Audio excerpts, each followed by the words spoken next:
और सुन नाज़रीन, प्रोग्राम आज की बात के साथ मैं हूं इम्तियाज मीर। पीपल्स पार्टी अब बार बार सरप्राइज देने की बात कर रहे हैं। जिस तरह सिंध के अंदर पीपल्स पार्टी ने हुकूमत की है, दूसरे सूबों के अंदर पीपल्स पार्टी को कोई मेजॉरिटी नजर आ रही है? आपको कहीं नजर नहीं आ रही। कोई लोग ज्वाइन कर रहे हैं, वो भी इसी तरह नहीं आ रहा। सियासी जमातों के ऊपर अवाम का एतमाद कितना है? Noon League, MQ, Pakistan Peoples Party, दूसरी सियासी जमातें, अवाम सिर्फ एक ही सवाल करते हैं, कारकर्दगी, महंगाई कम और रोजगार के मौके होने चाहिए। जो बदकिस्मती से इस मुल्क को, इस अवाम को, इस पब्लिक को ये चीजें नहीं मिली। क्या मुल्क में पुराने सियासतदान पुरानी सियासत कर रहे हैं? नई सियासत की जरूरत है। जीडीए, उसके साथ ही नून लीग है, एमक्यूएम है, जेयूआईएफ, ये सारे मिलकर सिंध के अंदर एक अब जबरदस्त इलेक्शन लड़ना चाहते हैं। एक दो दिन पहले ही आपको खुद जिस तरह पता है कि बड़े अहम रहनुमा पीटीआई के लियाकत जतोई साहब भी, उन्होंने भी जीडीए में शमूलियत अख्तियार की, मुझे ज्वाइन किया है। सीनियर रहनुमा, सीनियर सियासतदान, सेक्रेटरी जनरल हैं, सेनेटर रह चुके हैं, सीनियर सियासतदान हैं, मोहतरम जनाब डॉक्टर सफदर भाई साहब मेरे साथ हैं। डॉक्टर साहब, मैं आपको वेलकम करता हूं अपने शो में। बड़ी मेहरबानी जी मीर साहब। अब मैं डॉक्टर साहब, सियासी जमातों का हाल आपके सामने है, परफॉर्मेंस भी सामने है। मैं ये आपको इन जनरल सवाल कर रहा हूं। सब सियासी जमातें जो इक्तदार में रही हैं, उन पे अवाम का आप देख रहे हैं यकीन है, एतमाद है उतना ही? देखिए जी, इसमें यकीनन मीर साहब काफी अरसे से जो है ना, मैं ये महसूस कर रहा हूँ कि जी अवाम का एतबार वाकई सियासी लीडरशिप और सियासी जमातों के ऊपर से कम हुआ है। इसमें कोई शक नहीं है। जो पॉलिटिकल स्पेस हासिल थी बड़े लंबे अरसे तक, चाहे वो मार्शल लॉ के द्वारा रहे या चाहे जो है ना एक विद इन सिविलियन जमातों का एक टकराव रहा, लेकिन उसके बावजूद भी जो पॉलिटिकल स्पेस थी वो सियासतदान ऑक्यूपाई करते रहे। बावजूद लंबी मार्शल लॉ के भी सियासतदानों ने जो पॉलिटिकल स्पेस थी उसको ऑक्यूपाई करे रखा। और बाद में भी जब भी जो है ना जब भी नई जमहूरियत बहाल हुई तो सियासतदानों की जो अपनी एक स्पेस थी जो ना वो कायम रही। लेकिन मैं समझता हूँ कि कुछ खास तौर पर 15 साल में, और जिस तरह मैं पहले भी आपको कह चुका हूँ, मोहतरमा बेनजीर भुट्टो साहबा की शहादत के बाद ऐसा लगता है कि जो पॉलिटिकल लीडरशिप है वो बहुत ज्यादा जो है ना अपनी स्पेस को गंवा चुकी है। और जो है ना जो दीगर जो हमारे इदारे हैं वो ज्यादा पूरे उस स्पेस को ऑक्यूपाई कर रहे हैं। और सारे अमल के अंदर बुनियादी तौर पे मैं समझता हूँ कि सियासी जमातों के अंदर जो है ना वो अब एक खानदानी किस्म की जागीरें हैं, उसमें यानी वन मैन किस्म का रूल है। और उससे सारे अमल के अंदर जो है ना पॉलिटिकल वर्कर जो है ना मैं समझता हूँ नापैद हो गया। और वो जो पॉलिटिकल वर्कर्स हमें थे 60 और 70 और 80 90 की दिहाइयों में जिन्होंने लंबी जिदोजहद की, लंबी मारें खाई, वो जो ना अब आपको कहीं भी किसी भी पार्टी में उस लिहाज से जो ना आपको नजर नहीं आएंगे। ज्यादातर लोग जो है ना वो वक्ती तौर पे जो ना पार्टियों के अंदर जो है ना एक अपनी इमेज बनाते हैं और फिर उसी से जो है ना एक कुछ न कुछ, क्योंकि लीडरशिप कमजोर हो गई है और लीडरशिप पे बड़े एक सीरियस किस्म के इल्जाम हैं, इसलिए जो ना बाकी वर्कर भी उन्हीं को फॉलो करते हुए और वक्ती तौर पे अपना जो ना वो कहते हैं ना कि डंग टपाव किस्म की जो ना एक पॉलिटिक्स में इन्वॉल्व हो गए। तो मैं समझता हूँ कि सारे अमल के अंदर जो पॉलिटिकल स्पेस हमने गंवाई है, उसके बावजूद भी अल्टीमेटली तो पाकिस्तान का पॉलिटिकल सिस्टम ही जो है ना इसको बचा सकता है और पॉलिटिकल सिस्टम ही जो है ना चीजों को लेकर आगे बढ़ सकता है। और उस लिहाज से ये जो इलेक्टोरल एक्सरसाइज आने वाले दिनों में आ रही है, अब मुझे नहीं पता कि उसके अंदर कितनी उसमें कबातें होंगी और किस हद तक जो है ना वो एक एक्सेप्टेबल पॉलिटिकल इलेक्शन होगा, इसके बारे में जो ना भी मैं सर कुछ नहीं कह सकता। लेकिन ये एक अमल है जो जिसको मैंने एक्सप्लेन किया, ये अपनी जगह पे मौजूद है जी। डॉक्टर साहब, आपने शुरू से सियासत भुट्टो खानदान के साथ, पीपल्स पार्टी के साथ मिलकर सियासत की है। अब ज़रूर आप जब उनके ऊपर तनकीद भी करते हैं तो इखलाकी दायरे में रहकर करते हैं, इस चीज़ से भी कोई इनकार नहीं करना भी इसी तरह चाहिए। पर्सनल सियासत, पर्सनल अटैक तो नहीं होना चाहिए। जिस तरह पाकिस्तान पीपल्स पार्टी के चेयरमैन मोहतरम जनाब बिलावल भुट्टो जरदारी साहब कह रहे हैं कि हम गेट नंबर 4 की सियासत नहीं करते। आपने भी पूरी सियासत देखी है, आज तक पीपल्स पार्टी की सियासत देख रहे हैं। वो कहते हैं हम अवामी सियासत करते हैं, अवाम के ऊपर यकीन रखते हैं। डॉक्टर साहब क्या समझेंगे? देखिए जी, गेट नंबर 4 जो है मैं समझता हूँ मशहूर हुआ है। शेख रशीद साहब बड़ा उसका जिक्र करते हैं गेट नंबर 4 का बार बार कि जी सभी गेट नंबर 4 के सियासतदान है।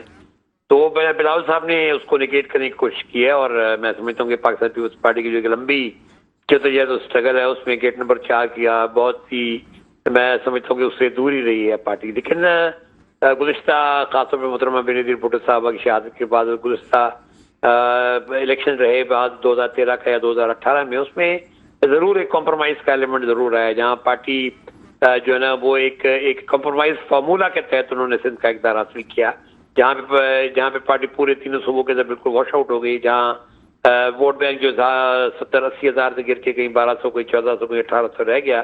तो उस सारे अमल के अंदर मैं समझता हूँ कि पार्टी ने कॉम्प्रोमाइज पॉलिटिक्स जरूर की है। अब उसमें गेट नंबर 4 का कितना अमल दखल है कितना नहीं है ये तो बिलावल साहब बेहतर समझ सकते हैं या कह सकते हैं। लेकिन मेरी नज़र में जो है ना, जो भी ये 2013 का और 2018 का जो इक़्तिदार है वो सिंध के अंदर खास तौर पे जो है पार्टी का वो एक कॉम्प्रोमाइज फार्मूला के तहत उन्होंने हासिल किया। डॉक्टर साहब आप कुछ दिन पहले मेरे शो में थे, आपने इशारन एक दो बातें की, वो सच भी साबित हुई और वो नजर भी आई। आपने कहा कि कुछ लोग हमारी तरफ भी आएंगे, हमें भी ज्वाइन करेंगे। लियाकत जतोई साहब सीएम रह चुके हैं, अहम सीनियर सियासतदान हैं, इससे इनकार नहीं है। वो आपकी तरफ आए हैं पीटीआई को छोड़ के। क्या आपको लग रहा है कि आगे चल के भी कुछ लोग ज्वाइन करेंगे, आपके साथ राब्ते में हैं, इसका सियासी फायदा जीडीए उठा पाएगी? क्या कहेंगे? देखिए जी, मैं समझता हूँ मीर साहब हमें पूरे तनाजुर में इसको देखना चाहिए। मैं ये बात पहले भी कह चुका हूँ, लेकिन चूंकि आपने एक सवाल पूछा है तो मैं उसको थोड़ा सा रिपीट करूंगा। देखिए बात यह है कि सिंध के अंदर मैं बारहा आपको कहता था कि कोई भी इत्तेहाद ऐसा नहीं बना जो कि खासतौर पर पाकिस्तान पीपल्स पार्टी के खिलाफ जिसके जो इलेक्शन के बाद सर्वाइव किया हो। मैं समझता हूँ जीडीए की जो सबसे बड़ी इंपॉर्टेंट फैक्टर सारे अमल के अंदर है कि इस इत्तेहाद ने 2018 की इलेक्शन के बाद बावजूद तमाम नामसाइद हालात के, जिसमें हम समझते हैं कि 2018 का जो इलेक्शन का जो जिससे मैं कहता हूँ कि कॉम्प्रोमाइज फार्मूला के तहत जो ना सीटों की कमी बेशी की गई उसके अंदर मेरी नज़र में उसके बावजूद भी जो है, चाहे हमारी 14 सीटें सिंध असेंबली में थी, हमारी 3 सीटें नेशनल असेंबली में थी, उसके बावजूद भी जीडीए ने बहरसक इत्तेहाद जो है ना उसको कायम रहा। और हम जो है ना, अगर हम पीटीआई के साथ हमने वहाँ पे अलायंस भी बनाया तो उसके बाद जब पीटीआई की गवर्नमेंट खत्म हुई तो हम वाहिद अलायंस था या वाहिद हमारे मेंबरान थे जो जंप करके हुकूमत में नहीं शामिल हुए, बल्कि ऑपोजिशन में बैठ के उन्होंने सियासत की। इसी तरह हमारे जो 14 एमपीएस थे उन्होंने मुस्तकिल ऑपोजिशन की सियासत की, हालांकि उनको न फंड्स मिल रहे थे, न उनको कमेटियों में लिया जा रहा था, न उनकी जो है असेंबली के अंदर बात सुनी जाती थी, लेकिन उसके बावजूद भी वो बड़े यानी 14 के 14 हमारे एमपीएस और 3 हमारे एमएनए जो है बिल्कुल जो है ना मजबूत होकर जो है ना वो खड़े रहे। अनफॉर्चुनेटली इसके असेंबली के डिसॉल्व होने के वक्त पे 2 एमपीएस हमारे गए जरूर अपने जीडीए को छोड़ के वो पीपल्स पार्टी के अंदर, लेकिन जो इत्तेहाद है जो बुनियादी तौर पर 5 जो जिससे पहले 4 हमारी पार्टी जिनका इत्तेहाद था, उसके बाद एसयूपी जब शामिल हुई तो हम 5 जो जमाती हमारा इत्तेहाद है वो बिल्कुल अपनी जगह कायम रहा है। और मैं समझता हूँ कि इस सारे अमल के अंदर जो हमारी कंसिस्टेंसी रही है तो उसने जो है ना गालबन जो है ना हमें एक मेन स्ट्रीम पॉलिटिकल फोर्स इस वक्त सिंध के अंदर बना दिया है। और मैं समझता हूँ कि वो लोग जो कि इस वक्त जीडीए में शामिल नहीं है, आने वाले दिनों में, जिससे मैंने आपको पहले भी कहा था कि हमारी बहुत से दोस्तों से बातचीत चल रही है, यकीनन प्रेशर्स है लोगों के ऊपर जो है ना। सबसे अपना पीपल्स पार्टी का 15 साल इक़्तिदार है, उसके अलावा जो है ना दीगर जमातें भी जो है ना वाय कर रही है कि भाई हम उनके लोगों का सपोर्ट हासिल कर लेंगे। मैं उसके बावजूद भी मैं समझता हूँ कि इस वक्त ग्रैंड डेमोक्रेटिक अलायंस की वाहिद मेन स्ट्रीम प्लेटफॉर्म है जिसके ऊपर जो है ना ज़रदारी लीग का मुकाबला हो सकता है। अगर आप जो है ना अगर हम जो है ना इसको थोड़ा सा बाइफरकेट करेंगे या इसको हम जो है ना जो प्लेटफॉर्म को अगर हम थोड़ा सा डैमेज भी करेंगे या उसको तोड़ने की कोशिश करेंगे तो फिर कोई ऐसा प्लेटफॉर्म नहीं है जो कि ज़रदारी लीग का मुकाबला कर सके, क्योंकि बाकी जितनी जमातें हैं मुझे सबकी रिस्पेक्ट है, इज्जत है और यकीनन वो अपनी अपनी जगह पे काम कर रही हैं, लेकिन मेन स्ट्रीम जो है ना जो मुकाबला हो सकता है 1-to-1 मुकाबले की सूरत जो है ना हम पैदा करना चाहते हैं। जीडीए जो है कभी ये नहीं कहती कि हर सीट जो है ना हमारी होगी, जो भी हमारे इत्तेहादी होंगे हम उनको कोशिश करेंगे कि वो इसके अंदर इस अलायंस के साथ हमारे पेशकों का सीट एडजस्टमेंट भी हो, लेकिन हम ये चाहते हैं कि सिंध के 1-to-1 मुकाबला जो है ना उसी सूरत में, क्योंकि इस वक्त जो है ना 15 साल एक इक़्तिदार है जिसके अंदर ब्यूरोक्रेसी, पैसा, फाइनेंस, एक बड़े लंबे अरसे तक एक पेनिट्रेट किया हुआ एक सिस्टम है, एक निजाम है, और सिस्टम जिसकी बात करते हैं, जिसको तोड़ने की बात की हमारे बड़े बड़े अकाबरीन ने, लेकिन अनफॉर्चुनेटली वो सिस्टम नहीं टूट सका। तो हमें पोलिटिकली इसको जो है अगर हमें फेस करना है तो हम ये समझते हैं, ग्रैंड डेमोक्रेटिक अलायंस समझता है कि हम अपने तई जो है अपनी फोर्स को बढ़ाकर और एक 1-to-1 मुकाबले की सूरत में दीगर जमातों को मिला के साथ जाए ताकि एक भरपूर मुकाबला हो सके। डॉक्टर साहब, आप इससे इनकार नहीं करेंगे, आपने ये तस्लीम भी किया है MQM मकबूल नहीं है, गैर मकबूल है, वो पॉपुलैरिटी नहीं रही, उसके अंदर डिफरेंसेस काफ़ी चीज़ें, उसकी डिटेल में जाएं। नून लीग, आपको खुद पता है कि सिंध के अंदर वो भी गैर मकबूल है और सिंध को नज़रअंदाज किया, वज़ीर आज़म बने, PTI ने भी किया, इससे भी इनकार नहीं। आप भी उतने मजबूत नहीं हैं कि आप जो हैं अकेले सिर्फ फाइट करें। आपको लग रहा है कि इत्तेहाद का सियासी फायदा भी होता है, उसके साथ सियासी नुकसानात भी अपनी जगह हैं। ये सब सियासी जमातें मिलके यानी कि MNA MPA की सीट निकालने की पोजीशन में है। जहां आप पॉपुलर हैं वहां MQM पॉपुलर है, जहां MQM है वहां आप नहीं, जहां आप दोनों हैं वहां नून लीग नहीं है। क्या कहेंगे डॉक्टर साहब? देखिए जी, इसलिए मैं कह रहा हूँ अपना मिसा, मैं तो इस बात से इत्तेफाक कर रहा हूँ ना कि ये जो 15, देखिए सिंध वाहिद सूबा है जो 15 साल से यक जमाती आमरीत के अंदर फंसा हुआ है।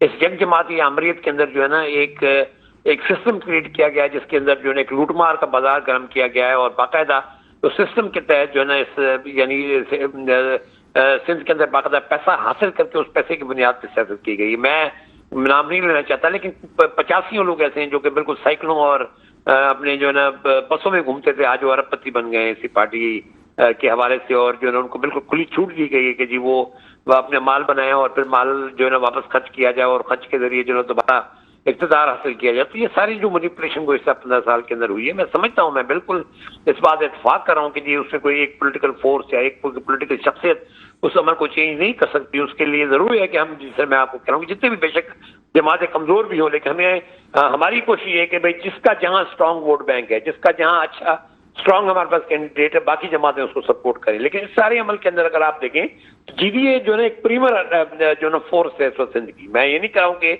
हर जगह हमारी पोजीशन एक जैसी है, लेकिन जहां जहां हमारे दोस्त मौजूद हैं वो एक बहुत ही स्ट्रांग मैसेज जीडीए देती है उन सारे इलाकों के अंदर, और यकीनन बाकी इलाकों के अंदर जहां अगर हम अपनी कमजोरी महसूस करते हैं तो हम यकीनन JUIF के साथ अभी भी मेरी बातचीत चल रही है। आसिफ सुमरो साहब मेरे छोटे भतीजे हैं, मेरे नेफ्यू की तरह हैं, मैं उनके साथ मुकम्मल तावन, मौलाना साहब के साथ हमारी साइंस साहब की मुलाकात हुई है, उसके बाद मौलाना साहब के साथ जलसों में भी मैं रहा हूँ और मेरी अच्छी उनके साथ हमारी अंडरस्टैंडिंग है, और हम इंशाल्लाह कोशिश कर रहे हैं कि इस तरह PMLN के जो है ना बशीर साहब के नए सदर बने, मेरी मुकम्मल उनके साथ जो है ना राब्ता है, और साथ ही साथ MQM के अपने मुस्तफा कमाल साहब हैं, फारूक सत्तार साहब, ये मुस्तकिल हमारे साथ जब से केटेगर गवर्नमेंट बनी है तब से मुस्तकिल वो हमारे राब्ते हैं, और हम ये चाहते हैं कि जहां जो स्ट्रांग हो, चाहे बेसिकली लेकिन ये 4 जमातें जो मेजर जमातें हो, जिसका जहां स्ट्रेंथ हो, जिसका जहां अच्छा कैंडिडेट हो, हम इसमें जाए बगैर कि वो GDA का है, PMLN का है, अपना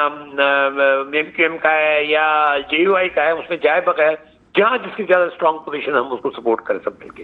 और डॉक्टर साहब, आपको खुद पता है कि पीर साहब पगाड़ा एक रूहानी शख्सियत है। पहले तो वो रूहानी शख्सियत हैं, उसके बाद वो सियासतदान भी हैं। जो फंक्शनल लीग थी, आपको पता है, खुद वो हुर जमात से निकली हुई है, उन्होंने बनाया। अब पीर साहब, आपको खुद पता है कि वो पब्लिक में इतना नहीं जाते रूहानी पेशवा होने की वजह से। आपको लग रहा है कि उनका निकलना, उनका बाहर आना, जलसे जुलूस करना बहुत ही ज़रूरी होगा, न कि सिर्फ बैठ के दूसरे रहनुमा पब्लिक में जाएं, जलसे करें, जुलूस करें? क्या कहेंगे? देखिए जी मिर्जा, मैं तो देखिए कन्विंस्ड हूँ कि सिंध के अंदर अगर पॉलिटिक्स, ऑपोजिशन की पॉलिटिक्स है जरदारी लीग के खिलाफ, वो तभी मुमकिन है जब पीर साहब का एक अपना रोल हो।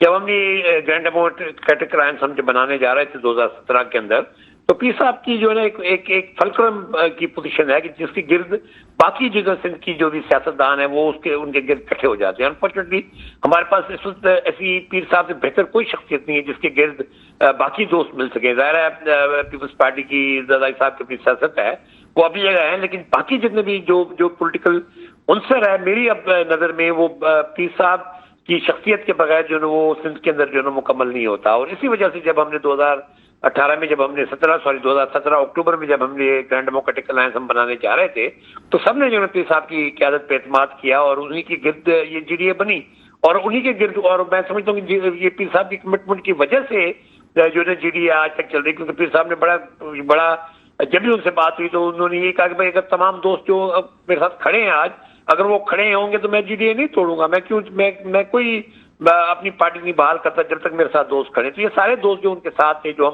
हमने 2018 के इलेक्शन के बाद भी पीर साहब ने मीटिंग करके जो है दोस्तों को ये कही थी, अगर आप समझते हैं कि क्योंकि पहले अलायंस नहीं चले, कभी एक नया एक्सपेरिमेंट था कि हम एक जीडीए को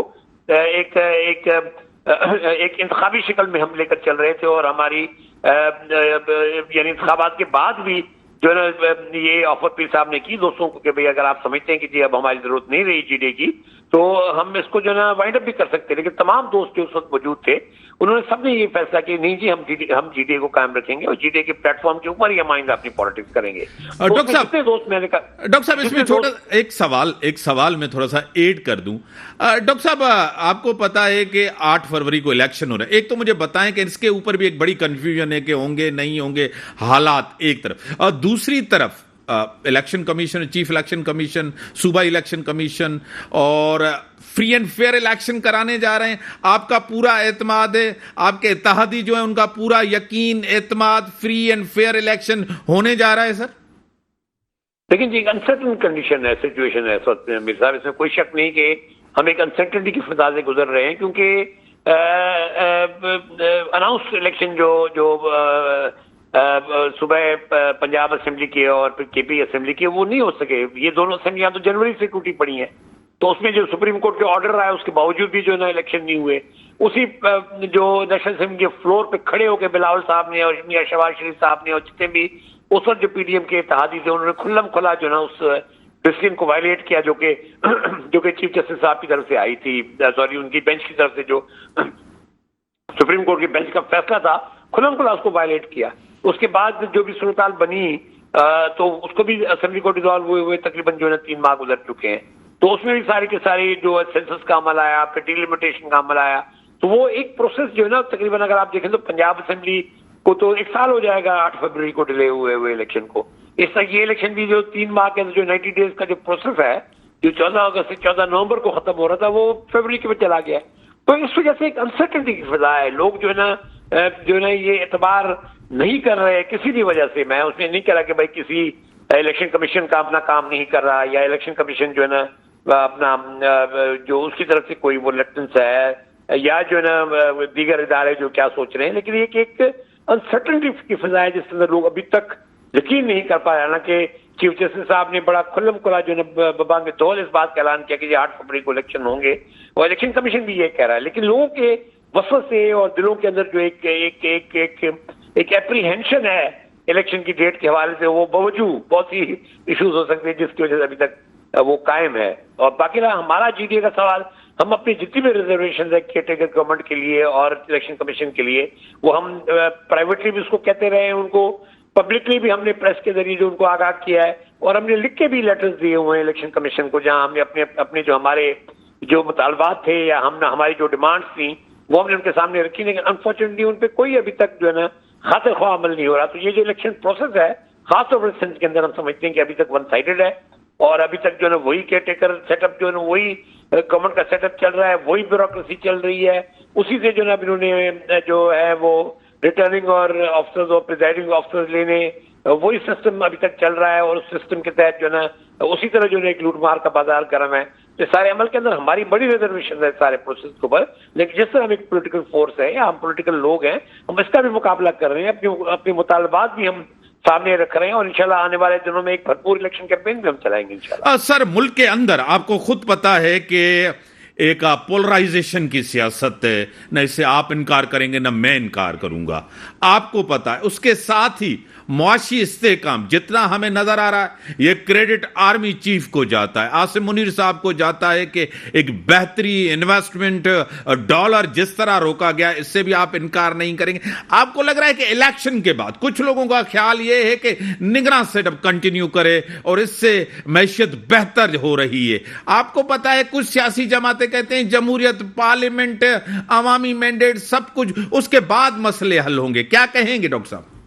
लेकिन जी मिसाल इसमें कोई शक नहीं कि जी हमारे जो आर्मी चीफ है और खासतौर पर ये जो जो अपनी हमारी फैसिलिटेशन काउंसिल बनाई, इन्वेस्टमेंट फैसिलिटेशन काउंसिल जो बनी, उससे यकीनन जो है ना पाकिस्तान की इकोनॉमिक जो हमारे इंटरेस्ट थे उनको प्रोटेक्शन भी मिली और जो ना उसमें हमारी स्टेबिलिटी भी आया। डॉलर के रेट के हवाले से जो आपने बात की, हमारी जो महंगाई की सूरत में कुछ कमी आई, हमारे जो जो जो अपने रिजर्व्स थे, हमारे जो फॉरेन एक्सचेंज रिजर्व्स, उनमें बेहतरी आई, कुछ टैक्स कलेक्शन के अंदर बेहतरी आई, तो यकीनन चीजें बेहतर हुई, इसमें कोई शक नहीं। लेकिन अल्टीमेटली देखें तो हमें पॉलिटिकल स्टेबिलिटी चाहिए ना।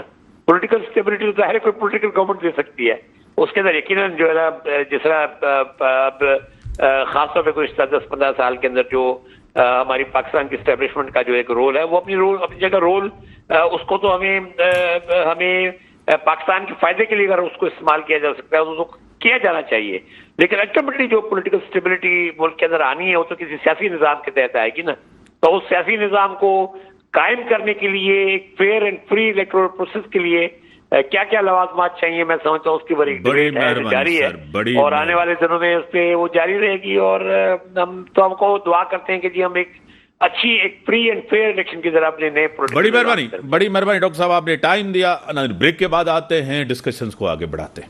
वेलकम बैक नाज़रीन, वीडियो टेलीविजन पे ज्वाइन किया है सीनियर रहनुमा, सीनियर सियासतदान डॉक्टर करीम ख्वाजा साहब। सेनेटर रह चुके हैं, एडवाइजर रह चुके हैं, पाकिस्तान पीपल्स पार्टी से नजरियाती तौर ताल्लुक है, पुराने सियासतदान हैं, सीनियर सियासतदान हैं। डॉक्टर साहब मैं आपको वेलकम करता हूं अपने शो में। मेहरबानी। डॉक्टर साहब, पीपल्स पार्टी इंतखाबात में सरप्राइज देगी। अब सिंध में तो कोई चीज समझ आती है, लेकिन पूरे मुल्क के अंदर पीपल्स पार्टी सरप्राइज देगी। पंजाब में आपकी पोजीशन आपको पता है, मकबूलियत आपको पता है, मुझे पता है। बलोचिस्तान, केपी के वहां तो आपकी पोजीशन नहीं है, वहां तो आपकी पॉपुलैरिटी नहीं है, वहां तो लोग आपको ज्वाइन नहीं कर रहे जिस तरह सिंध के अंदर कर रहे हैं। डॉक्टर साहब भाई, हमें सरप्राइज तो हमारे नजरे की वजह से मिलेगी ना, जो रोटी कपड़ा और मकान और जो सेंटर टू द लेफ्ट हमारी सियासत है, गरीबों की, किसानों की, मजदूरों की, नौजवानों की, उस हवाले से, खवातीन के हवाले से, तो वो हमें मिलेगी। वो तो हमारा वोट बैंक इंटैक्ट है। हमेशा ये वोट बैंक हमसे छीना गया है मुख्तलिफ पार्टियों के नाम से। एक तरफ हमारी पार्टी है जो कि सेंट्रल लेफ्ट है, दूसरी तरफ सब सेंट्रल राइट पार्टी है, मजहबी पार्टियां हैं। तो हमें है कि सरप्राइज जरूर, अगर चीजें सही होती तो मिलेगा। डॉक्टर साहब, नजरियाती तौर आप मजहबी जमातों से काफी दूर हैं, left to centre to left हैं, वो आपको पता है लेफ्ट टू राइट हैं। बड़ा फर्क नजरियाती तौर आता है, सियासत का भी बड़ा फर्क है, जद्दोजहद भी एक दूसरे के खिलाफ करते हैं, इलेक्शन भी लड़ते हैं, इससे भी इनकार। जब इक्तदार में आते हैं तो फिर मजहबी जमातों के साथ आप इत्तेहाद करते हैं, हुकूमत करते हैं, करीब होते हैं, गिव एंड टेक करते हैं, सब कुछ करते हैं। ये आप अपने नजरिए पे कंप्रोमाइज करते हैं या कुर्सी और इक्तदार की वजह से आपको कड़वी गोली खानी पड़ती है? पार्लिमानी सियासत में सारी दुनिया में ये चीज होती है, तो हमारे लिए हम फर्स्ट टाइम नहीं करते हैं। नेचुरली हुकूमत बनानी होती है, वोटों की जरूरत होती है, तो फिर कॉम्प्रोमाइजेस होते हैं। सारी दुनिया में इस तरह होता है।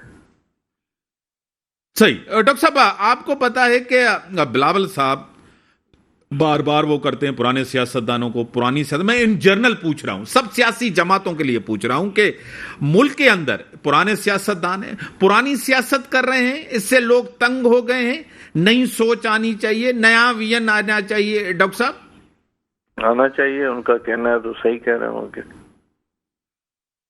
पुराने सियासतदान दूसरी तरफ होने चाहिए?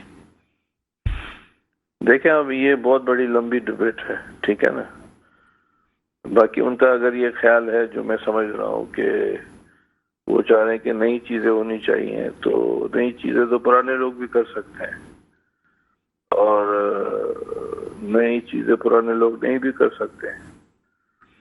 अब मसला ये है कि सारी दुनिया में अगर देखा जाए तो बिलावल की बात सही है कि पुराने लोग नहीं बात करते हैं। नेल्सन मंडेला 75 साल का था, उसने ट्रूथ और रिकंसिलिएशन और एपेटाइट सिस्टम खत्म किया।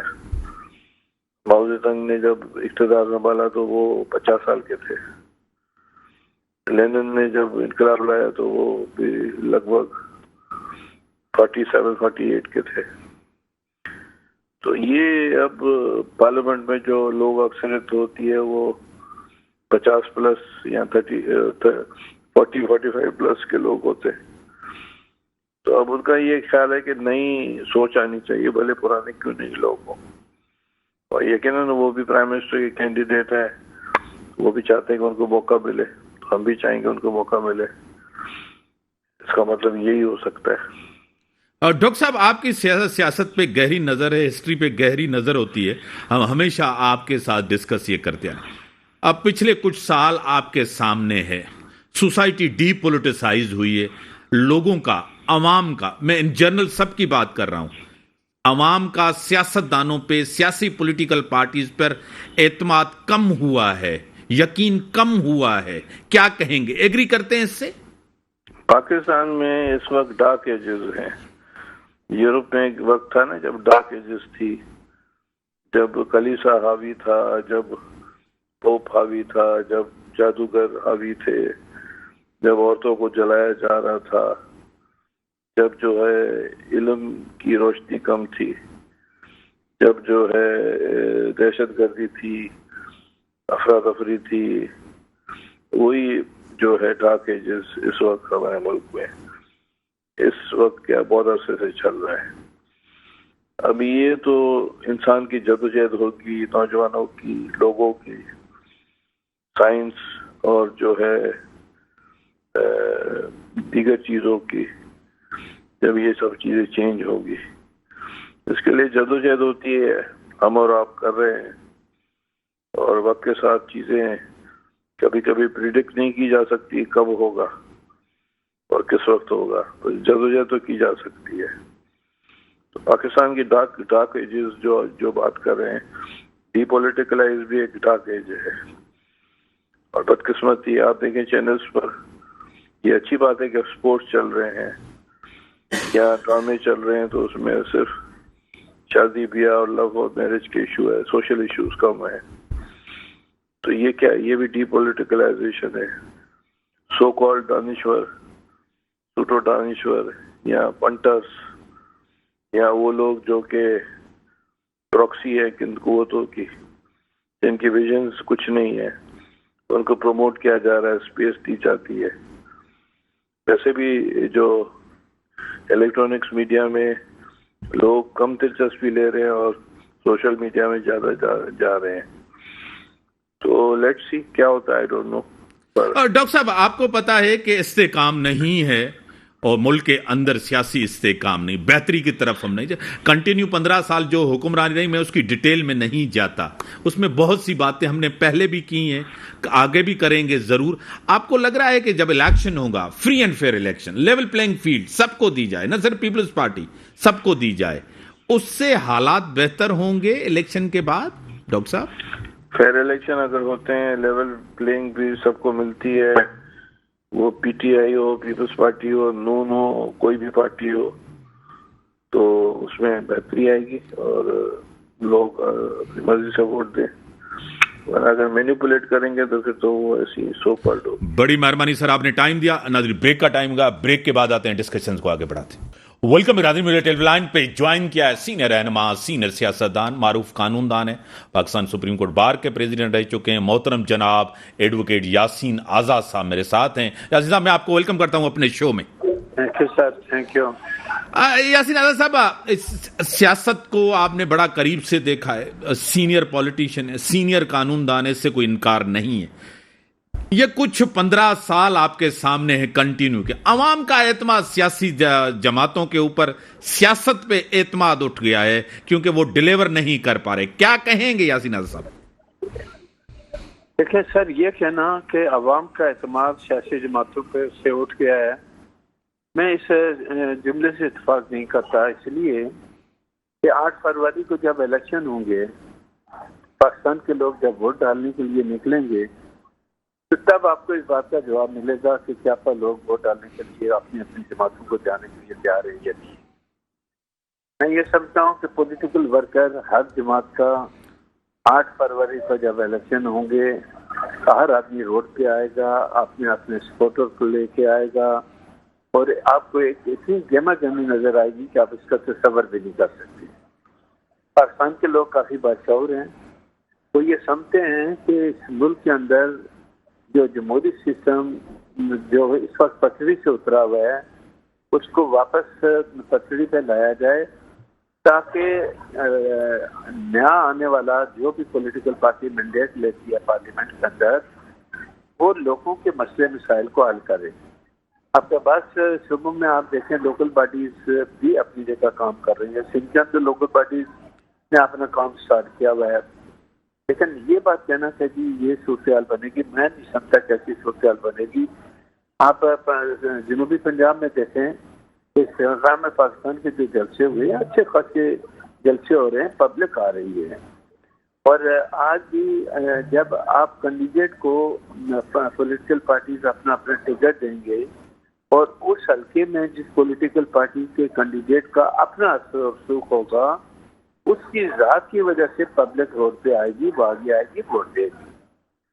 मैं बलूचिस्तान की मिसाल देता हूँ। मसलन बलूचिस्तान आप चले जाएं तो बलूचिस्तान में सरदारों की हुकूमत है, पॉलिटिकल पार्टीज कुछ भी कर लें, सही, लेकिन सरदार जो खड़ा होगा उसके कबीले के लोग उसको वोट डालने के लिए हर हालत में निकलेंगे, उसने सीटें लेनी है। आज भी मैं कहता हूँ कि KPK में और बलूचिस्तान में मौलाना फजल रहमान को मस्जिद जमात होने की वजह से दोनों सूबों में आवाम की काफी दिलचस्पी अपनी जगह मौजूद है। पर अगर सूरत यही रहती है और PTI को किसी वजह से मौका नहीं मिलता, जो जिसके हाथ में उनको मौका मिलना चाहिए, सियासी जमात को हक मिलना चाहिए, लेकिन अगर आप अपनी पॉलिटिकल रिक्वायरमेंट पूरी नहीं करते, हालात को बेहतर नहीं बनाते और कल आपको इलेक्शन में पार्टिसिपेट करने का पूरी तरह मौका मिल भी जाता है, लेकिन आपको कैंडिडेट नहीं मिलते, तो फिर क्या करेंगे? तो बहुत सारे मामला हैं। चूंकि PTI के लिए प्रॉब्लम यह है कि अगर उनको उनकी पार्टी के निशान पे भी मिल गए, तो अभी तक वो ये फाइनल कर नहीं सके कि कौन से हल्के में कौन आदमी इलेक्शन लड़ेगा, कैंडिडेट का ही फाइनल नहीं कर सके। जबकि दूसरी तरफ आपने देखा होगा कि पाकिस्तान मुस्लिम लीग हो या पीपल पार्टी हो, वो बाकायदा अपना बोर्ड उनके बैठे हुए हैं, वो लगातार अपने कैंडिडेट को फाइनल कर दें कि फलां हल्के में हमारा फलां कैंडिडेट होगा। इसी तरह मौलाना फजलुर रहमान भी अपनी जगह पे लगे, दूसरी पॉलिटिकल पार्टी जो बाद सूबों में रखती हैं, वो भी अपनी जगह पूरा काम कर रही हैं।